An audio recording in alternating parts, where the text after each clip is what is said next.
गुरुर्ब्रह्मा गुरुर्विष्णु गुरुर्देवो महेश्वरः गुरुर्साक्षात् परब्रह्म तस्मै श्री गुरुवे नमः। ॐ गजाननं भूतगणाधिसेवितं कपितजम्बुफलचारुभक्षणम् उमासुतं शोकविनाशकारिकं नमामि विघ्नेश्वरपादपङ्कजम्।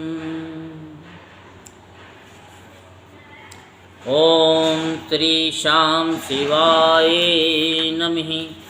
ॐ श्री शां शिवाय नमः। ॐ श्री शां शिवाय नमः। ॐ श्री शां शिवाय नमः। बोलो शंकर भगवान की जय। आज हम आपको शिव पुराण में शिव पुराण के श्रवण की विधि बताएंगे कि किस विधि से हमको शिव पुराण को सुनना चाहिए।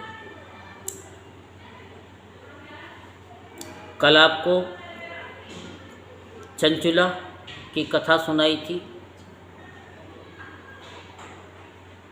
कि वो कितनी पतिव्रता थी। उसका पति पर स्त्रीगामी था, तो उसको देख करके चंचुला ने भी चोरी छिपे पर पुरुष के साथ में अपना भोग किया और चंचुला का पति जब मर जाता है तो उसके बाद चंचुला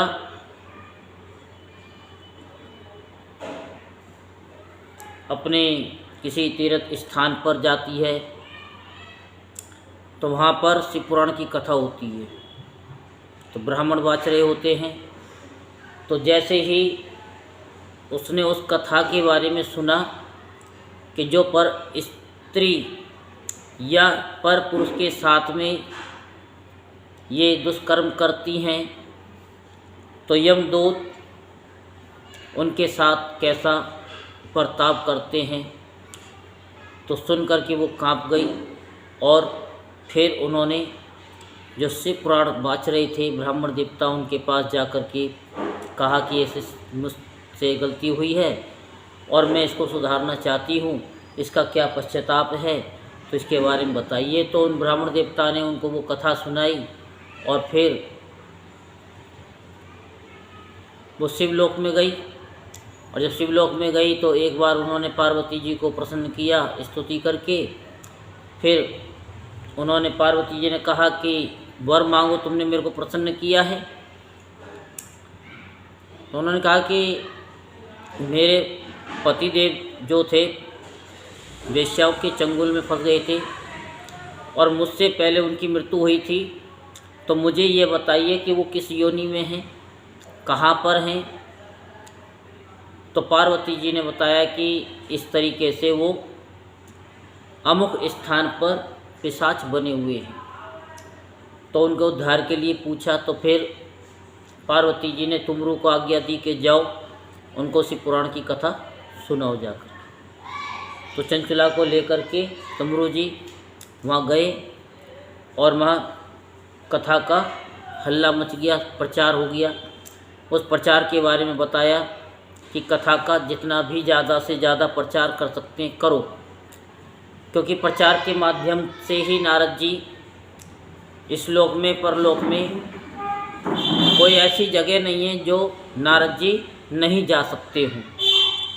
तो आप तो कथा सुनते ही हो यूट्यूब पर, और यूट्यूब पर सुन करके व्हाट्सएप पर भी शेयर करते हो, व्हाट्सएप पर भी शेयर करते हो तो आप तो उसका भी पुण्य आपको मिलता है, क्योंकि आपके एक जरा से शेयर करने से किसकी क्या दशा बदल जाए। जैसे कि चंचुला को जब पता चला कि यमराज हमारी योनि में गरम गरम लोहे का आयुध डालेंगे, तो वो उससे कांप गई। तो ऐसे ही आपके एक शेयर करने से कोई ऐसा या ऐसी कोई स्त्री या पुरुष होगा और वो गलती से भी इस कथा को सुन गया, तो उसकी दिशा और दशा दोनों ही बदल जाएंगी। बदलेंगी कि नहीं बदलेंगी? तो कोई ना कोई तो माध्यम बनता ही है। तो जब माध्यम बनेगा तो उसका फल किसको मिलेगा? जिसने उसको जरा सा 1 सेकंड ही तो लगा या 2 सेकंड लगी शेयर करने में, और 2 सेकंड ही पता नहीं किस व्यक्ति की दशा को बदल दे। तो ये हो गए प्रचार मंत्री। कल बताया कि सब जगह बताइए, प्रचार करो कि शिव कथा चल रही है, गुरु जी की चल रही है, यूट्यूब पर चल रही है। भाई मंदिर में नहीं जा सकते हैं, आप कथा को यूट्यूब पर सुनिए। यहाँ तक कि लोग ट्रेन में जाते हुए भी कथा को सुनते हैं, कान में लीड लगा करके। काम करते हैं तो वो भी बड़े सुनते हैं। ब्लूटूथ ला रखा है ऐसा बॉक्स सबने, और ला करके उससे कनेक्ट करके उस कथा को सुनते रहते हैं, घर का सारा काम धंधा भी करते रहते हैं। तो उनको पुण्य क्यों नहीं मिलेगा? मिलेगा ही मिलेगा। तो सुनने वाले के लिए कोई भी बहाना नहीं है, और ना सुनने के लिए तो दुनिया भर के बहाने चलते रहते हैं। जब से सोशल मीडिया आई है तो कोई बहाना ही नहीं कर सकता कि हमारे पास समय नहीं है। भाई आप चल रहे हो, फिर रहे हो, खा रहे हो, पी रहे हो, न सुनो। तो कल प्रचार के बारे में बताया, और आज शिव पुराण के श्रवण की विधि आपको बताएंगे कि किस विधि से इस कथा को श्रवण करना चाहिए।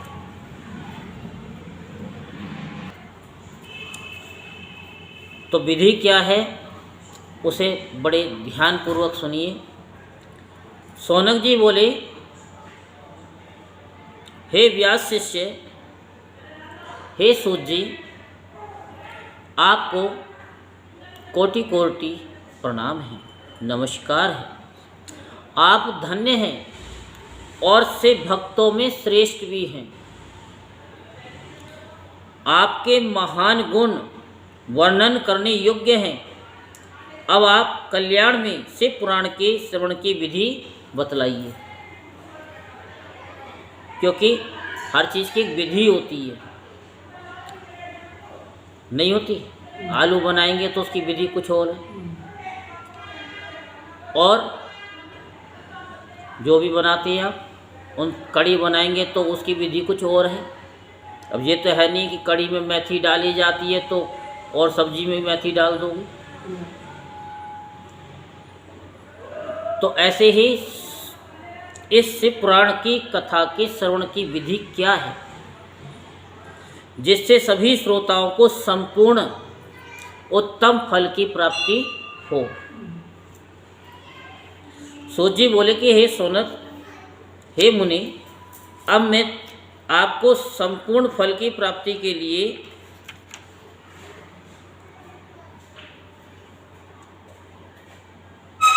शिव पुराण के श्रवण की विधि बता रहा हूँ, सो आप ध्यानपूर्वक सुनिए। सर्वप्रथम किसी ज्योतिषी को बुलाकर के दान मान से संतुष्ट करके अपने सहयोगी लोगों के साथ बैठकर बिना किसी विघ्न बाधा के कथा की समाप्ति होने के उद्देश्य से शुद्ध मुहूर्त का अनुसंधान कराएं। मुहूर्त कौन से मुहूर्त में सुने? तदंतर प्रयत्न पूर्वक देश देश में स्थान स्थान पर ये शुभ संदेश भेजें कि हमारे यहाँ शिव पुराण की कथा होने वाली है। यूट्यूब पर भी होगी, शेयर चैट पे भी होगी, फेसबुक पे भी होगी।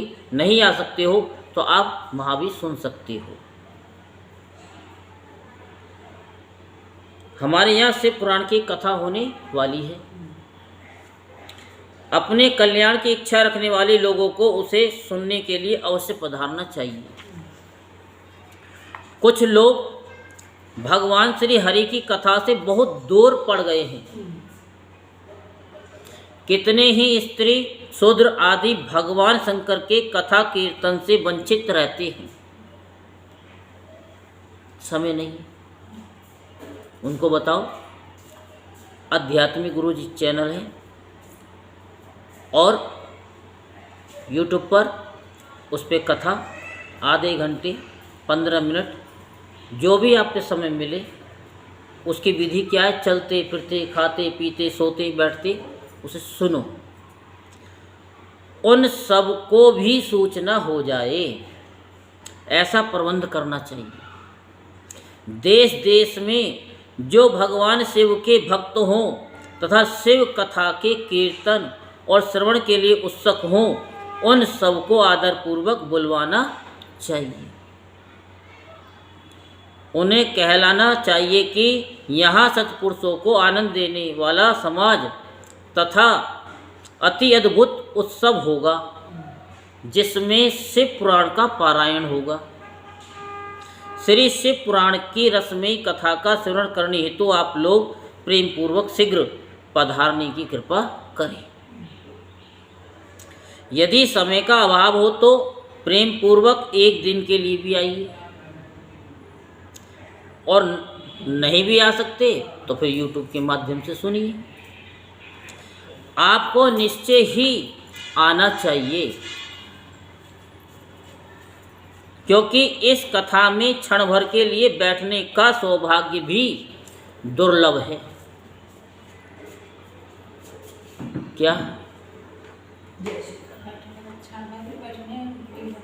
बैठने का भी सौभाग्य बड़ा दुर्लभ है।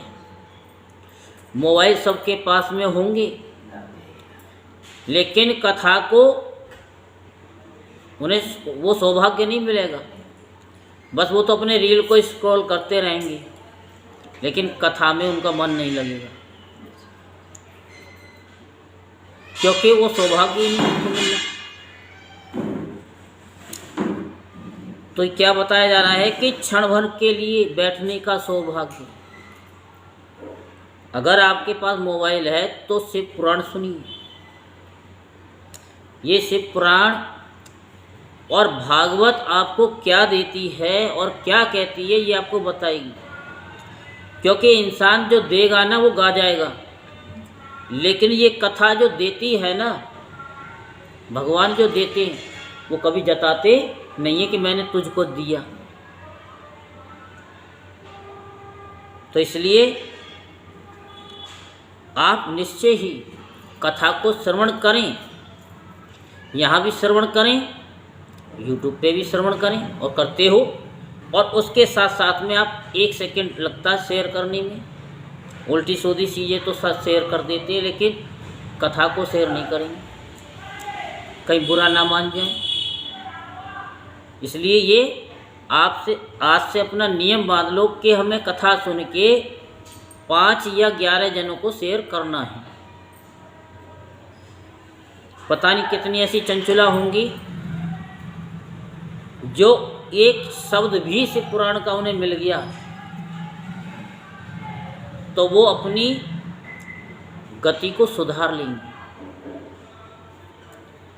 एक चंचुला थी जिसने अपने पति को भी राक्षस योनि में उसके साथ कितना दुर्व्यवहार किया, उसके बाद भी शिवलोक में जाकर के माता पार्वती जी को मनाया, स्तुति करके। फिर पूछा तो उन्होंने बताया कि शिव पुराण की कथा सुनने से वो उस राक्षस योनि से छूट जाएगा। और पार्वती जी ने तुमरु को भेजा, जाकर के वहाँ कथा सुनवाई, तब उस ब्राह्मण की गति हुई। ये कल बताया था। क्यों? क्योंकि मनुष्य अपने लिए तो बहुत कुछ कर लेता है। एक पत्नी है जो पति का भला चाहेगी, मरने के बाद भी। पति नहीं है। बहुत कम ऐसे मिलेंगे कि वो अपने पति के बारे में, पत्नी के बारे में सोचेंगे। नहीं तो मरा मरे में खैसता, जिंदा जिंदे में खैसता है। लेकिन चंचुला ने कहा कोई बात नहीं है कि मैं दुष्कर्म में फंस गई थी, उसमें भी मेरे पति ने मुझे सहयोग किया, मारा पीटा, लेकिन फिर भी सहयोग किया कि तू करती रहे। चाहे गलत ही बढ़ावा दिया, लेकिन दिया तो सही।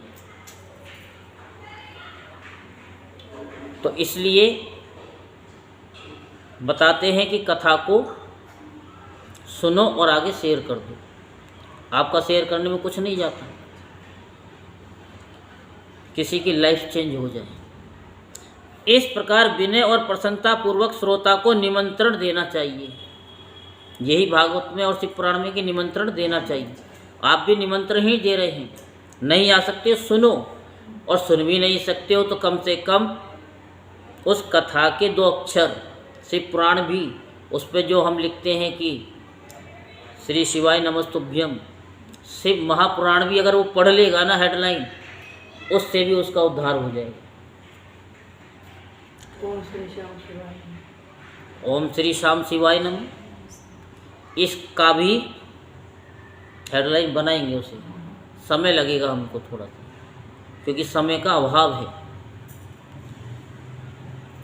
तो वो उस हेडलाइन को भी पढ़ लेगा तो उससे भी उसका उद्धार हो जाएगा। जैसे चंचुला, सिर्फ 2 शब्द ही तो सुने थे कि जो पर पराय पुरुष के साथ में ऐसे कर्म करती है, पुरुष के साथ में, तो उसके साथ में यमराज क्या करते हैं। एक हेडलाइन ही तो थी, उसी से मन उसका यू टर्न हो गया। तो आपको क्या कि आपको भी यू टर्न होना है और दूसरे को भी यू टर्न कराना है। ये मैं नहीं कह रहा, ये शिव पुराणी कह रहा है। भागवती कहती है कि जब भागवत की कथा हो, शिव पुराण की कथा हो, तो सबको बताओ, सबको बताओ शिव पुराण की कथा हो रही। नहीं आ सकते, यूट्यूब पे सुनो, चैनल को सब्सक्राइब करा दो, थोड़ी सी सुनवा दो। अगर उसका भाव हुआ, प्रभु की कृपा हुई, तो वो उस पर चल जाएगा।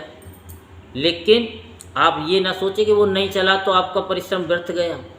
बीज आज बोते हैं तो 5 साल बाद, 6 साल बाद वो फूटेगा जरूर, तब तुम्हारी कहीं ना कहीं याद आएगी, कहीं ना कहीं याद आएगी। आज से कुछ 30 साल पहले हमने एक अपने शिष्य को गुरु मंत्र दिया। बच्चा था, वो था 14-15 साल का, और उसके माँ बापों ने गुरु मंत्र दिला दिया था। वो मानता भी नहीं था, ज़बरदस्ती उसको दिलवाया गया। तो क्या हुआ, उसने सिर्फ सुना था, आगे उसने कोई पाठ नहीं किया, ना कोई जाप किया। लेकिन 10-15 साल के बाद वो मंत्र उसके मन में गूंजने लगा कि गुरु बनाने चाहिए। उसको हमारी याद तो आई नहीं। वो किसी गुरु के पास पहुंचा। जो गुरु मंत्र हमने उसको दिया, वही गुरु मंत्र उन गुरुजी ने उनको दिया। और जैसे ही गुरु मंत्र वो दिया तो उस बच्चे को हमारी याद आ गई। तो 2013 में आकर के उसने हमको बताया कि गुरुजी जो आपने हमको गुरु मंत्र दिया था वही गुरु मंत्र हमको फलाने गुरुजी ने दिया, तब हमको पता चला कि इस गुरु मंत्र का क्या महत्व है। तो हमारे तो पहले गुरु आप ही हैं कि इतने सालों में वो प्रफुल्लित हुआ, वो फूटा, हम मानते नहीं थे और फिर हम मान गए। चाहते तो वो दूसरा भी दे सकते थे, लेकिन गुरुजी ने उनके जिनसे लिया था उन्होंने कहा कि जिस गुरु ने आपको मंत्र दिया था वही गुरु मंत्र मैं तुझे दे रहा हूँ। तब उसको यकीन हुआ, याद आई, क्योंकि गुरु भी बहुत पहुँचे होते हैं, ऐसी गुरु मंत्र नहीं दे देते कि भीड़ में दे दे, नहीं, कान में दिया जाता है। तो शिव पुराण की कथा कहती है कि जब कथा प्रारंभ हो तो सबको बताना चाहिए। कोई आए ना आए, सुने ना सुने, आपके मुख से एक बार ये भी निकल गया ना कि शिव पुराण की कथा हो रही है, आध्यात्मिक गुरुजी चैनल पे देख लो, तो भी आपका उद्धार है और उस व्यक्ति का भी उद्धार हो जाएगा। और जो लोग आपके कहने से आ जाते हैं तो उनका क्या करें? उनका आदर सत्कार करें। क्या करें? आदर सत्कार करें। शिव मंदिर में, इस कथा को शिव मंदिर में, तीर्थ में, वन प्रांत में, वन में अथवा घर में शिव पुराण की कथा सुनने के लिए उत्तम स्थान का निर्माण करना चाहिए। ये कहीं नहीं लिखा है कि ये कथा मंदिर में ही होनी चाहिए, ये नहीं लिखा कि पांडाल में ही होना चाहिए, ये नहीं लिखा है कि पार्क में ही होनी चाहिए। अगर आपका मन है और कोई ब्राह्मण देवता है निस्वार्थ, वो आपके घर में कर दें, एक दिन की कथा अवश्य कराएं। जैसे पहले कार्तिक में 501 रुपये में एक दिन की कथा हुई थी, तो कुछ यूट्यूब वालों ने कराई भी थी। तो एक दिन की कथा अपने घर में या मंदिर में अपने नाम से करानी जरूर चाहिए। उसके लिए थोड़ा सा प्रसाद लाना होता है, बाकी तो आप सब समझदार हैं। तो कथा भूमि को लीप कर शोधन करना चाहिए तथा धातु आदि से उस स्थान को सुशोभित करना चाहिए।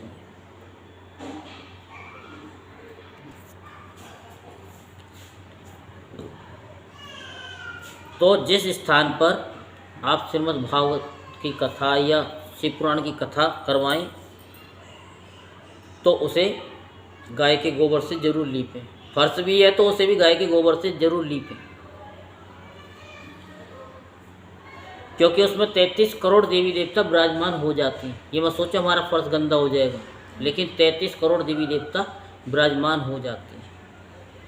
और जब उस पर आप बैठोगे ना तो आपका मन उस परमपिता परमेश्वर से अवश्य लगेगा। और महोत्सव के साथ साथ वहाँ अद्भुत तथा सुंदर व्यवस्था कर लेनी चाहिए। जैसे कोई फंक्शन होता है हमारे घर में, इस तरीके से मन प्रफुल्लित होना चाहिए। कथा के लिए अनुपयोगी घर के सामान को हटाकर घर के किसी एकांत कोने में सुरक्षित रख देना चाहिए। जहाँ कथा कराएं कोई सामान है तो एक कोने में रख दो। और केले के खंभों से सुशोभित एक ऊंचा कथा मंडप तैयार कराएं। उसे सब और फल पुष्प आदि से तथा सुंदर चंदोवे से अलंकृत करें और चारों ओर ध्वजा पताका लगाकर तरह तरह के सामानों से सजाकर सुंदर शोभा संपन्न बना दें। भगवान शिव के प्रति सब प्रकार से उत्तम भक्ति करनी चाहिए, क्योंकि वही सब तरह से आनंद का विधान करने वाली है। परमात्मा भगवान शंकर के लिए दिव्य आसन का निर्माण करना चाहिए तथा कथावाचक के लिए भी एक ऐसा दिव्य आसन बनाना चाहिए जो उनके लिए सुगध हो सके। यह हर एक कोई नहीं बताएगा, आपको एक एक अक्षर पढ़ कर के बता रहे हैं। नहीं तो हम तो वैसे ही बता सकते हैं शॉर्ट में, लेकिन नहीं, क्योंकि जो आप विस्तार से अगर एक बार सुन लोगे तो शॉर्ट वाली भी आपको समझ में आ जाएगी। जब हम पढ़ते थे तो गुरुजी कहते पूरे लेसन को 8-10 बार पढ़ लो, और उसके बाद में बोर्ड में कोई भी क्वेश्चन आएगा उसे तुम आंख बंद करके कर आओगे, क्योंकि वो उस चैप्टर से ही, माता श्री उस चैप्टर से संबंधित ही आएगा। ये नहीं कि उससे बाहर दे देंगे। तो जब पूरा आप चैप्टर को पढ़ लेंगे, सुन लेंगे ध्यान से, तो आपके कथा दिमाग में बैठ जाएगी और रोम रोम से कथा का स्वर ही निकलेगा। हे मुने, नियम पूर्वक कथा सुनने वाले श्रोताओं के लिए भी यथा योग्य सुंदर स्थानों की व्यवस्था करनी चाहिए। अन्य लोगों के लिए भी सामान्य रूप से स्थान बनाने चाहिए। अगर आज की कथा आपने ध्यान से सुन ली तो आपको पता चल जाएगा कि कथा का मातम क्या होता है। कथा में कुर्सी पे बैठ के सुनना चाहिए या नहीं सुनना चाहिए, नीचे सुनना चाहिए या नहीं सुनना चाहिए, ये सारा भागवत में बताया और शायद इसमें भी आए। तो हे सोनक जी, विवाह उत्सव में जैसी उल्लासपूर्ण मन स्थिति होती है वैसे ही इस कथा उत्सव में रखनी चाहिए। सब प्रकार की दूसरी लौकिक चिंताओं को भूल जाना चाहिए, क्योंकि चिंता करने से कभी कुछ नहीं होता। एक्शन लेने से होता है, सोचने से कुछ नहीं होगा। वक्ता उत्तर दिशा की ओर मुख करे तथा श्रोतागण पूर्व दिशा की ओर मुख करके पालती लगा करके बैठे। इस विषय में भी कोई विरोध नहीं है कि पूजक के बीच पूर्व दिशा रहे अथवा वक्ता के सन्मुख श्रोताओं का मुख रहे, ऐसा कहा गया है। पौराणिक वक्ता व्यास आसन पर जब तक विराजमान रहे तब तक प्रसंग समाप्ति के पूर्व किसी को नमस्कार नहीं करना चाहिए। बात समझ में आ गई? यहाँ आप गलती करते हैं, समझ आई? पुराण का विद्वान वक्ता चाहे बालक, युवा, वृद्ध, दरिद्र अथवा दुर्बल जैसा भी हो, पुण्य चाहने वालों के लिए सदा वंदनीय और पूज्य होता है। समझ में आ रही? नहीं समझ में आए तो बता देना, रिपीट कर दूंगा। जिसके मुख से निकली हुई वाणी देहधारियों के लिए कामधेनु के समान अभिष्ट फल देने वाली होती है, उस पुराण वेता वक्ता के प्रति तुच्छ बुद्धि कभी नहीं करनी चाहिए। संसार में जन्म तथा गुणों के कारण बहुत से गुरु होते हैं, परंतु उन सब में पुराणों का ज्ञाता विद्वान ही परम गुरु माना गया है। संसार में भाई स्कूल में जाते हैं तो वो टीचर अब कहलाते नहीं, तो पहले गुरु होते थे। फिर उसके बाद में जिससे हमने काम धंधा सीखा वो भी गुरु जी हैं, जिससे 2 शब्द सीखे वो भी गुरु हैं। लेकिन जो अध्यात्म की ओर ले जाए वो भी गुरु हैं, जो कथा सुनाते हैं वो भी गुरु हैं। करोड़ों योनियों में जन्म लेकर और जन्म ले लेकर दुख भोगते हुए प्राणियों को जो मुक्ति प्रदान करता है, उस पुराण वक्ता से बड़ा दूसरा कौन गुरु हो सकता है? समझ आ गई? करोड़ों योनियों में जन्म ले लेकर दुख भोगते हुए प्राणियों को जो मुक्ति प्रदान करता है, उस पुराण वक्ता से बड़ा दूसरा कौन गुरु हो सकता है? क्योंकि वो कथा के माध्यम से आपके समीप रह करके आपको सही गाइडेंस करके बता रहा है। ये नहीं कि एक शब्द यहाँ से ले लिया और एक शब्द इधर से ले लिया, वो बड़ा नहीं है। बड़ा जो है एक एक अक्षर पे, एक एक टॉपिक पर आपको विस्तार पूर्वक बताए कि समय नहीं है, नहीं समय नहीं है उन लोगों के लिए, लेकिन हमारे पास आपके लिए पहले भी समय था, आज भी है, और जब तक हम रहेंगे तब तक आपके लिए समय रहेगा। क्योंकि हमने अपनी समीकरण ही ऐसी बनाई है कि हमारे पास, क्योंकि हमारे गुरुदेव ने कहा कि हमें कहीं नहीं जाना, यहीं बैठ के खाना है, सृष्टिकर्ता खुद लाएगा। तो ऐसे बड़े क्यों बने? एक एक व्यक्ति को समझा करके उनका उद्धार किया जाए, तो ये बढ़िया है। या बीच में ही लटका करके चले जाएं? क्योंकि ये संत महात्मा मिलते हैं तो दुख देते हैं नहीं, जब मिलते हैं तो सुख देते हैं, लेकिन जब बिछुड़ते हैं तो दुख देते हैं। और ऐसे दुष्ट जो होते हैं, मिलते हैं तो वो बड़ा दुख देते हैं, लेकिन जब जाते हैं तो बड़ा सुख देते हैं। तो बड़ा कौन? जो आपको हाथ पकड़ करके चला दे। माँ को और बाप को ऐसे नहीं कहते प्रथम गुरु, क्योंकि वो बच्चे को उंगली पकड़ पकड़ करके चलाते हैं। बच्चा गिर जाता है तो क्या कहते? चींटी मर गई, ऐसे बोलते हैं, या और कुछ मर गया? हाँ। तो पुराण वेता, पवित्र, दक्ष, शांत, ईर्षा पर विजय पाने वाला साधु और दयालु होना चाहिए। ऐसा प्रवचन कुशल विद्वान इस पुण्यमयी कथा को कहे। सूर्य उदय से आरंभ करके 3:30 पहर तक उत्तम बुद्धि वाले विद्वान पुरुष को शिव पुराण की कथा सम्यक रीति से वाचनी चाहिए। जो धूर्त, दुराचारी तथा दूसरे से विवाद करने वाले और प्रपंची लोग हैं, उन कुटिल वृत्ति वाले लोगों के सामने ये कथा नहीं कहनी चाहिए।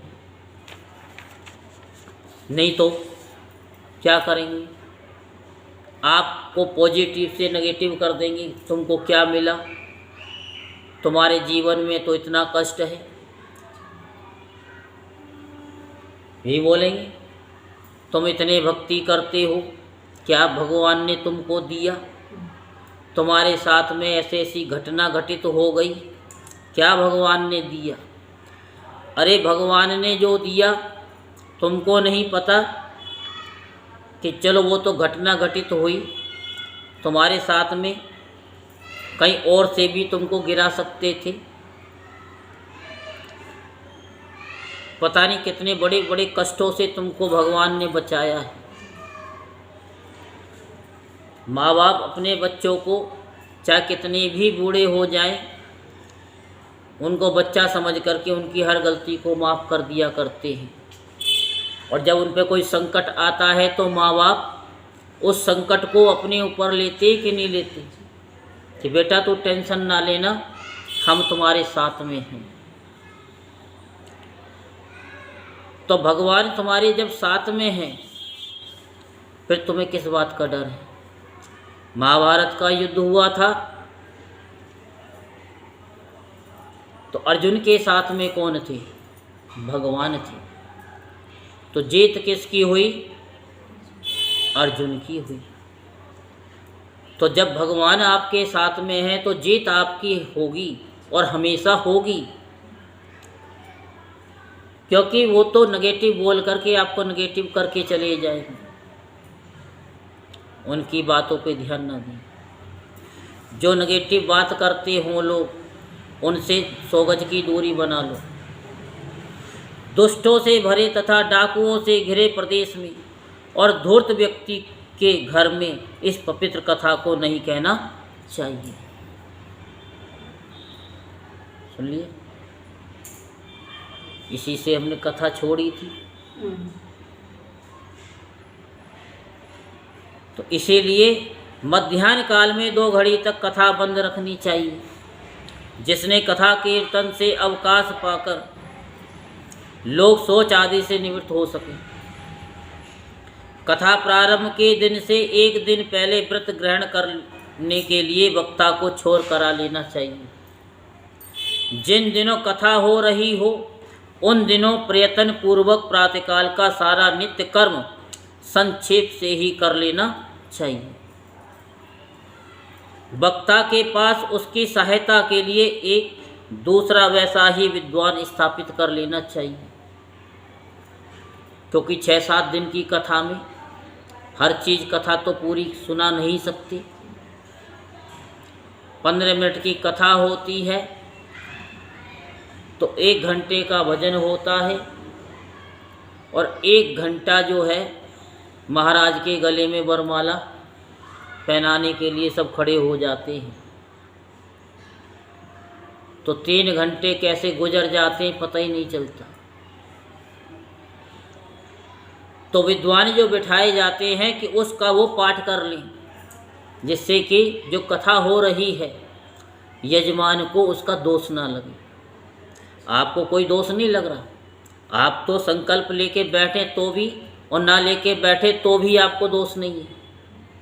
लेकिन अगर आपने 7 दिन का नियम ले लिया, 5 दिन का नियम ले लिया, तो उसके लिए बहुत बड़े नियम होते हैं कि ज़मीन पर ही सोना है, प्याज नहीं खाना है, लहसुन नहीं खाना है, हमको दिन में सोना नहीं है, हमको ये नहीं करना वो नहीं करना। फिर तो सारे दिन कथा ही है। जो सब प्रकार के संशयों को निवृत्त करने में समर्थ और लोगों को समझाने में कुशल हो। कथा में आने वाले विघ्नों की निवृत्ति के लिए गणेश जी का पूजन करें। कथा के स्वामी भगवान शिव की तथा विशेषता शिव पुराण ग्रंथ की भक्ति भाव से पूजा करें। तत्पश्चात उत्तम बुद्धि वाला श्रोता विधि पूर्वक तन मन से शुद्ध एवं प्रसन्नचित्त हो आदर पूर्वक शिव पुराण की कथा को सुने। जो वक्ता और श्रोता अनेक प्रकार के कर्मों में भटक रहे हों, काम आदि 6 विकारों से युक्त हों, स्त्री में आसक्ति रखते हों और पाखंड पूर्ण बातें कहते हों, वे पुण्य के भागी नहीं होते। ये बहुत सोचने वाली बात है। जब आप इसको निरंतर सुनोगे तभी ये बातें समझ में आएंगी। जो लौकिक चिंता तथा धन ग्रह एवं पुत्र आदि की चिंता को छोड़कर कथा में मन लगाए रहता है, उस शुद्ध बुद्धि पुरुष को उत्तम फल की प्राप्ति होती है। श्रद्धा और भक्ति से युक्त दूसरे कर्मों में मन नहीं लगाने वाले, मौन धारण करने वाले, पवित्र एवं उद्विग्न शून्य श्रोता ही पुण्य के भागी होते हैं। कौन भागी होते हैं? शून्य हो जाते जो परिवार से। घर परिवार से तो शून्य क्या होंगे? अगर आप कथा सुन रहे हैं तो स्पाइनल कॉर्ड के प्रति सजग हो करके फिर ऐसे और फिर ऐसे फिर ऐसे फिर ऐसे नहीं होना चाहिए। बिल्कुल एकदम स्टैचू होकर के कथा को सावधानी से सुनें, उस शून्य गति को प्राप्त करें। प्रयास करें कि हम जब तक कथा में बैठे हैं तब तक हम हिलेंगे नहीं। कोशिश करोगे तो अभ्यास हो जाएगा, और ये अभ्यास हो गया तो आपके 99% रोग तो वैसे दूर हो जाएंगे। माता से सही है ना? क्योंकि जो धारा बह रही है, मूलाधार स्वादिशांत चक्र, मणिपुर चक्र जैसे ये टेढ़े मेढ़े होते हैं, तो ऐसे ही हमारी वो बीमारियाँ, इंगला पिंगला सुषुम्ना नाड़ी जो है ना, वो बैलेंस उसका बिगड़ जाता है। उसे खांसी जुकाम, पैरों में दर्द, घुटनों में दर्द, दांत में दर्द, फिर कहते हैं हमने कड़ी खा ली, हमारे दाढ़ में दर्द हो गया। तो ये कुछ चीज़ें होती हैं, बिल्कुल सीधे बैठो, बिल्कुल छाती को एकदम भार देकर। मानो तो ठीक है, नहीं मानो तो ठीक है, हमारा काम तो बताने का जो हमारे गुरुदेव ने बताया। अब ये तो लिखा उसमें होगा नहीं। जो नराधम भक्ति रहित होकर इस पुण्य में कथा को सुनते हैं, उन्हें श्रवण का कोई फल नहीं और वे जन्म जन्मांतर में कलेश भोगते ही रहते हैं। कौन? जो भक्ति रहित हैं। भक्ति रहित कौन होते हैं? जिसकी छाती बिल्कुल सीधी ना हो, जो झुक कर के बात करे, झुक कर के चले, तो समझ लो कि वो सारी दुनिया से हारा व्यक्ति है। क्योंकि जब वो थोड़ा सा अकड़ के चलेगा, वैसे नहीं मन से अकड़े कि मैं अभिमान ना, बिल्कुल सीधा, तो उसके अंदर पॉजिटिव एनर्जी आती है कि ये मैं कर सकता हूँ, आई कैन, मैं करूँगा, आई विल, मैं कर सकता हूँ, मैं करूँगा। लेकिन जो रीढ़ की हड्डी को ही पहले मोड़ करके बैठा हुआ है, तो वो क्या करेगा? कुछ नहीं करेगा। उसके जीवन में दुख तो आने ही आने हैं, और किसी कारणवश जब हम घर परिवार से टूट जाते हैं तो अच्छे अच्छे झुक जाते हैं। जब हम जैसे झुक गए तो आप क्या चीज़ है। तो इसलिए फिर भी प्रयास करो कि हमें सीधा ही बैठना है, सीधा ही चलना है। वो गाना याद करो, न सर झुका के जियो, न सर उठा के जियो, और जियो तो कैसे? हाँ, देखा, सुनाना बताइए जरा थोड़ा सा, एक कड़ी। न सर झुका के जियो और न सर उठा के जियो, गमों का दौर भी आए तो मुस्कुरा के जियो, न सर झुका के जियो और न सर उठा। कितनी बढ़िया बात। कहते हैं गाने बुरे होते हैं, गाने बुरे नहीं होते, बिल्कुल सही होते हैं। अपने आप को इतना मोटिवेट कर लो कि जो हम नहीं कर सकते वो सामने वाला भी नहीं कर सकता। जब उस कार्य को सामने वाला कर रहा है तो हम कैसे नहीं कर सकते? उसके भी दो आँखें, हमारी भी दो आँखें, उसके भी दो हाथ हैं, हमारे भी दो हाथ हैं, उसके दो टांगें हैं तो हमारी भी दो टांगें। उसके अंदर है क्या ऐसा जो कि वो कर सकता है और हम नहीं कर सकते? लोग कहे तुम नहीं कर सकते, क्यों नहीं कर सकते? कर सकते हैं। Everything is possible. हैं? Everything is possible in हाँ, this world. सब पॉसिबल है, पर हम मानते ही तो नहीं है ना। हम Possible word in the dictionary of rules. थोड़ा जोर से बोला करो ना, ये यूट्यूब पे भी जाए। तो क्या है कि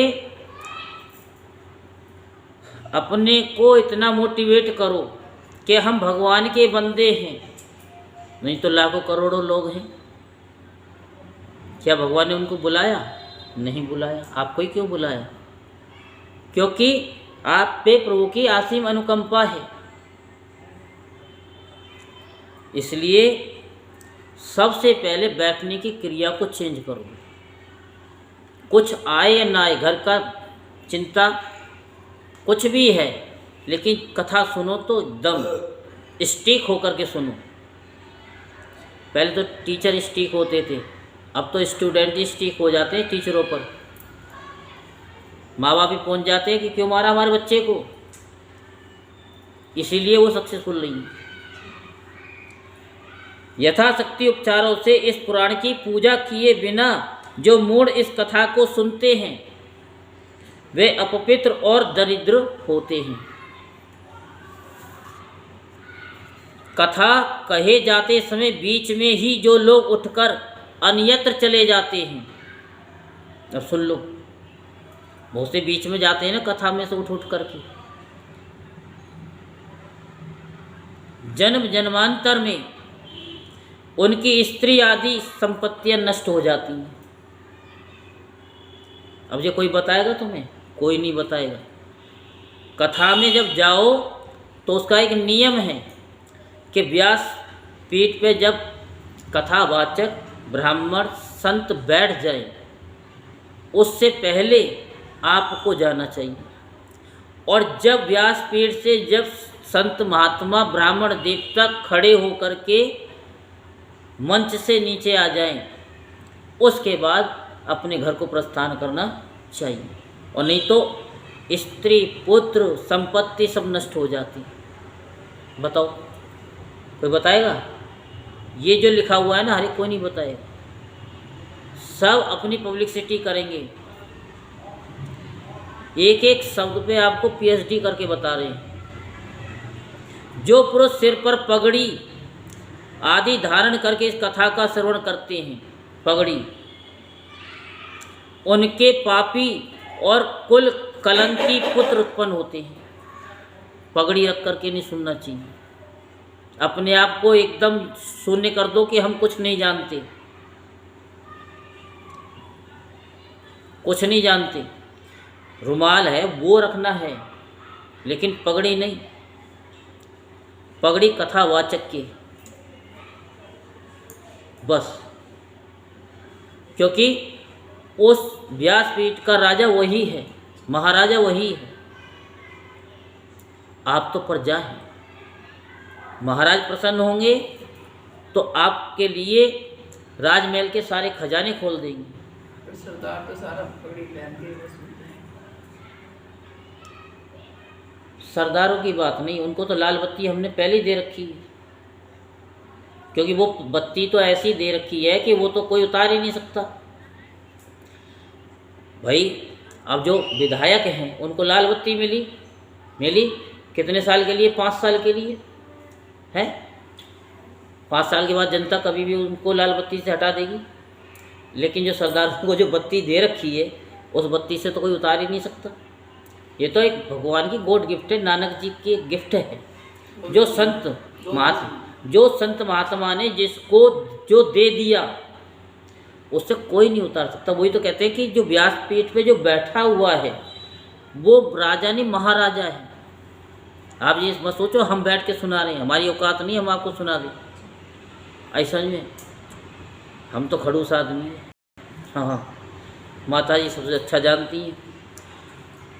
सारे लोगों ने अच्छा बताया, कितना अच्छा बताया कि कैसे हैं पंडित जी।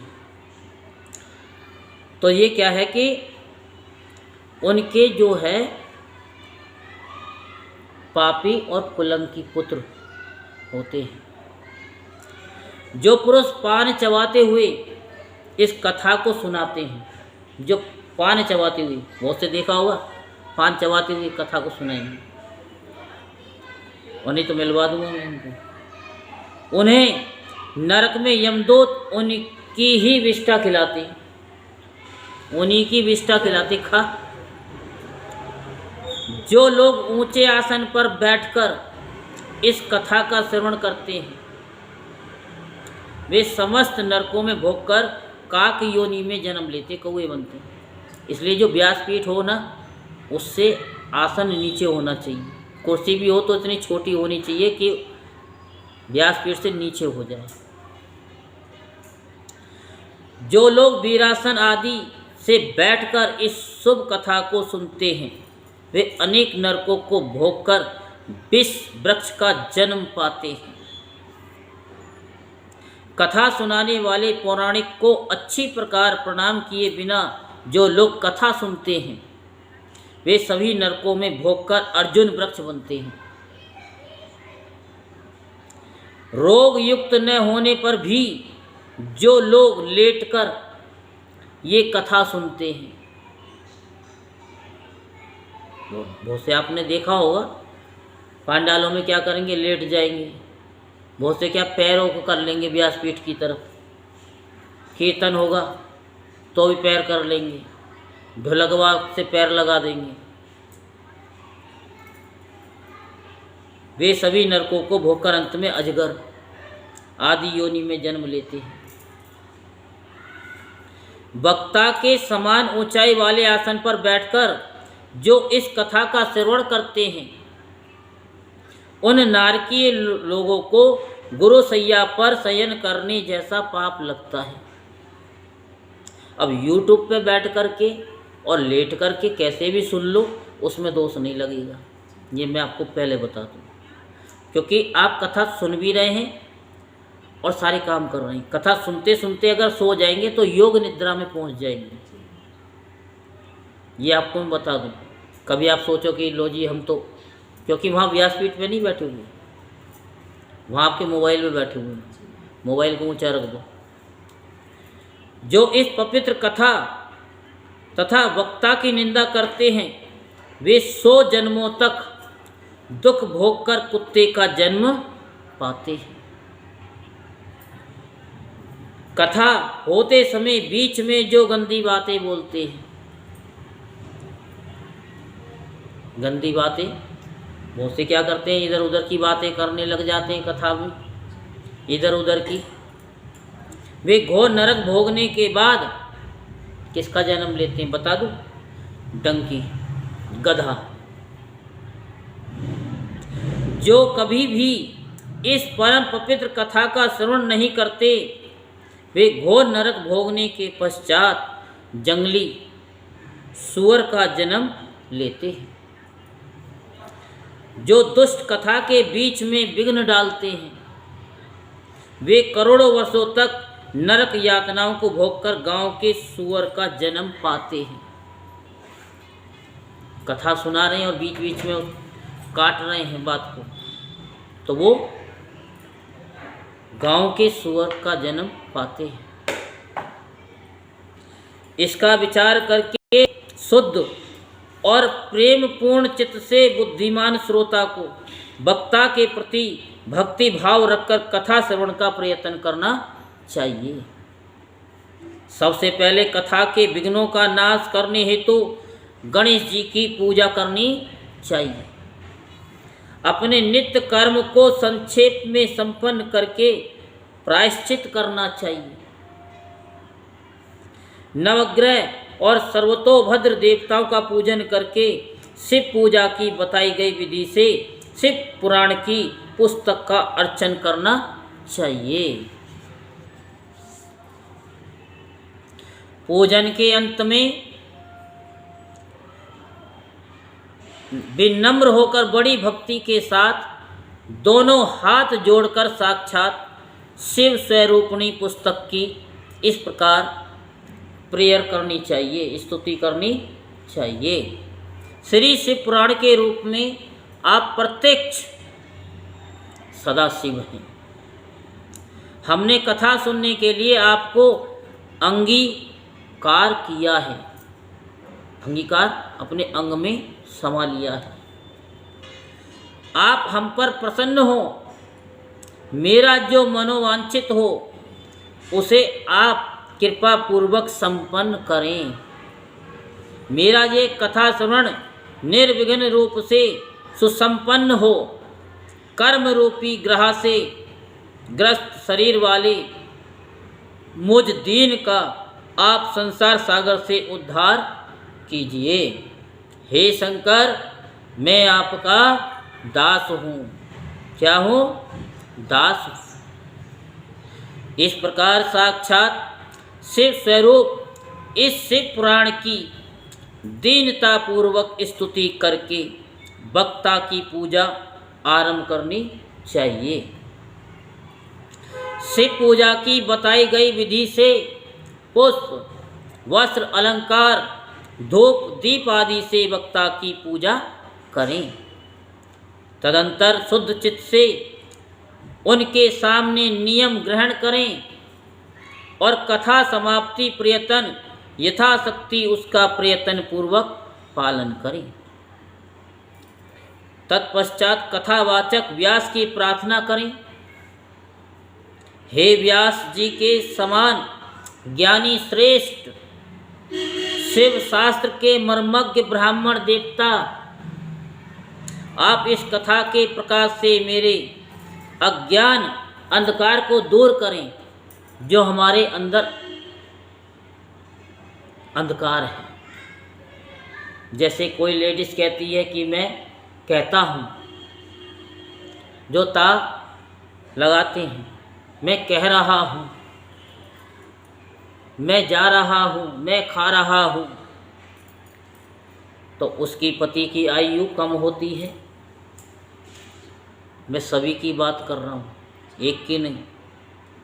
इसीलिए लड़कियों को, लेडीज़ों को कभी मैं कह रहा हूँ, मैं जा रहा हूँ, यानी लड़के की लैंग्वेज नहीं बोलनी चाहिए, क्योंकि वो जो बोलती हैं वो अपना जीवन अंधकार में ले जाती हैं। ये मैं आपको प्रेम बस फ्री का उपाय बता रहा हूँ।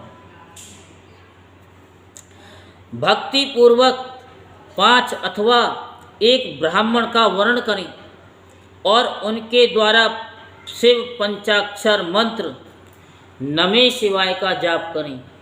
बोले नमः शिवाय, नमः शिवाय, ऐसे नहीं, जोर से नमः शिवाय, नमः शिवाय, नमः शिवाय। थोड़ा और जोर से, जितना जोर से बोलोगे ये ध्वनि यूनिवर्सल में जाएगी। नमः शिवाय, नमः शिवाय, नमः शिवाय, नमः शिवाय, नमः शिवाय, नमः शिवाय, नमः शिवाय, नमः शिवाय, नमः शिवाय। नमः शिवाय। अभी थोड़ा ले में बोलो। नमः शिवाय, नमः शिवाय, नमः शिवाय, नमः शिवाय, नमः शिवाय, नमः शिवाय, नमः शिवाय, नमः शिवाय, नमः शिवाय, नमः शिवाय, नमः शिवाय। बोलो शंकर भगवान की जय। कभी भी मंत्र का जाप करें तो ओम नमः शिवाय कंटिन्यू ना करें, केवल एक बार ही ओम का उच्चारण करें और बाकी बाद में नमः शिवाय, नमः शिवाय, नमः शिवाय, नमः शिवाय। तो क्या है कि इसमें ओम का उच्चारण ऑटोमेटिक यूनिवर्सल आपके साथ में जोड़ देगा, और ओम का उच्चारण जुड़ते के साथ ही आपके पास में चारों वेद, 6 शास्त्र, 18 पुराण के ज्ञाता आप स्वयं बन जाएंगे। ठीक है, तो जप कराएं। हे मुने, इस प्रकार मैंने भक्त श्रोताओं द्वारा भक्ति पूर्वक कथा श्रवण की उत्तम विधि आपको बता दी। अब आप और क्या सुनना चाहते हैं? समय हो गया, अब तो इससे आगे की कथा हम कल आपको सुनाएंगे। बोलो वृंदावन बिहारी लाल की, बोलो बांके बिहारी लाल की, बोलो शंकर भगवान की जय। शंभु जय शंभु शंभु जय शंभु कैलाशपति, जय शंभु जय शंभु शंभु जय गोरा जय गोरा गोरा जय गोरा माँ पार्वती, जय गोरा जय गोरा गोरा